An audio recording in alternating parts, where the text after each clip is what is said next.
अन्य समाचार આપણે વાત કરીશું સુરતથી। સુરતમાં લોકહિતના પ્રશ્નોને ફરી એકવાર વાચા આપતા વરાછાના ધારાસભ્ય કુમાર કાનાણી ચર્ચામાં આવ્યા છે। જે સુરત મહાનગરપાલિકાના કમિશનરને લખેલા પત્રમાં તેમણે જમીન સ્તર પરની વાસ્તવિક સમસ્યાઓ ઉજાગર કરી છે। વરાછા વિસ્તારમાં રેસિડેન્શિયલ ઝોનમાં બેફામ રીતે કોમર્શિયલ અને ઇન્ડસ્ટ્રીયલ પ્રવૃત્તિઓ શરૂ થવાથી સ્થાનિક નાગરિકો મુશ્કેલીમાં મુકાયા છે હોવાનું તેમણે જણાવ્યું હતું। સાથે જ શહેરમાં પીરસેડિયા અને નકલી ખોરાક બનાવનાર તત્વો સામે તંત્રની ઢીલાસ પર પણ સવાલ ઉઠાવી રહ્યા છે। જે બજેટમાં કરાતા અનેક વિકાસ વાયદાઓ માત્ર કાગળ પર જ સીમિત રહી ગયા હોવાને આક્ષેપ કરવામાં આવે છે।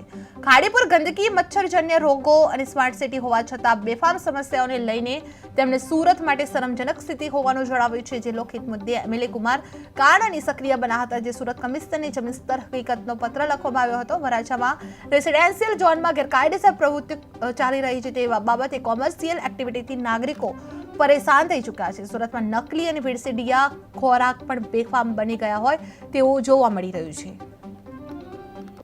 પાલિકા કમિશનરને પત્ર સુરત મહાનગરપાલિકા મ્યુનિસિપલ કમિશનરે જે ડ્રાફ્ટ બજેટ રજૂ કર્યું છે એની અંદર કમિશનરશ્રીએ સુરતને world class happy healthy city બનાવવાની વાત કરી છે। તંદુરસ્ત સિટી, રહેવાલાયક સિટી,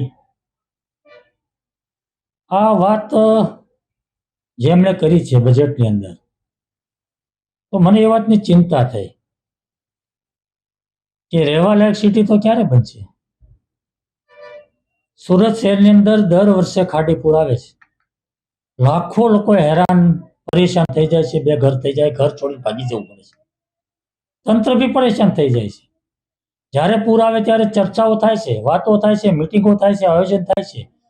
ખાડીપુર કેવી રીતે બંધ થાય, ખાડીના ત્રાસમાંથી લોકો કેવી રીતે મુક્ત થાય, ખાડીની ગંદકી, ખાડીપુર, મચ્છરોનો ત્રાસ જે રીતે લોકો સહન કરી રહ્યા છે એમાંથી કેવી રીતે મુક્તિ મળે, એનું કોઈ આયોજન આ બજેટમાં નથી થયું। બીજી હેલ્ધી સિટીની વાત છે, તંદુરસ્ત સિટી કેવી રીતે બનશે। આજે આપણે જોઈએ છીએ રેડ પડે છે આરોગ્ય વિભાગની, બેફામ નકલી ખાદ્ય પદાર્થો, ભેળસેળ પદાર્થો બની રહ્યા છે અને લોકો ખાઈ રહ્યા છે।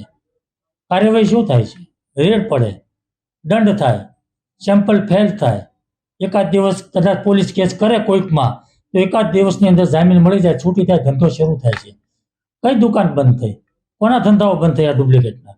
એટલે હેલ્ધી સિટી કેવી રીતે બનશે એની કોઈ ચિંતા નથી। મારો વરાછા રોડ 45-50 વર્ષથી 50 વર્ષથી રહેણાંક વિસ્તાર છે, બેફામ રીતે કોમર્શિયલ બની રહ્યું, ઇન્ડસ્ટ્રીયલ બની રહ્યું છે। જ્યાં લોકો 45-50 વર્ષથી રહે છે એની અંદર ગોડાઉનો બને, ઇન્ડસ્ટ્રી બને, દુકાનો બને, કારખાનાઓ બને, કેવી રીતે લોકો રહે છે? આજે વરાછા રોડને લોકોને વરાછા રોડ છોડીને ભાગી જવું પડે એવી પરિસ્થિતિ નિર્માણ થયું છે। કોના પાપે થયું છે? લોકો કેવી રીતે સુખીથી રહી શકશે, કેવી રીતે રહેવાલાયક સિટી બનશે? અમારા પ્રશ્ન મહિલા સુરક્ષાની વાત થઈ છે, પિંક ટોયલેટ મહિલા સુરક્ષા માટે સારી વાત છે, કંઈ વાંધો નથી, પરંતુ વર્ષોથી હું કહું છું કે સુરત મહાનગરપાલિકાની ચાલતી BRTS બસ અને સિટી બસની અંદર મહિલાઓની સુરક્ષા નથી। અનેક વાર છેડતીના બનાવો બને છે, વિડીયો વાયરલ થાય છે, તો મેં અનેક વાર કીધું છે કે મહિલાઓ માટે બસ અલગ હોવી જોઈએ।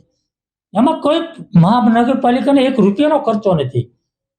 કામરેજથી સ્ટેશનના રૂટની 50 બસ ચાલે છે, 10 બસ એમાંથી મહિલાઓની બનાવવાની છે, મહિલાઓ માટે અલગ, એમાં કઈ ખર્ચો નથી, કઈ નથી, છતાં પણ થતું નથી। મહિલા સુરક્ષાની વાતો કેવી રીતે થાય છે? ખાલી ટોયલેટ બનાવવાથી મહિલાઓની સુરક્ષા બની છે? તો આ વાત જે મારી છે, જે મુદ્દાઓ છે એ બજેટની અંદર સમાવેશ નથી થયો। એટલે બજેટની અંદર સમાવેશ થાય અને એનું આયોજન થાય અને એનું વ્યવસ્થિત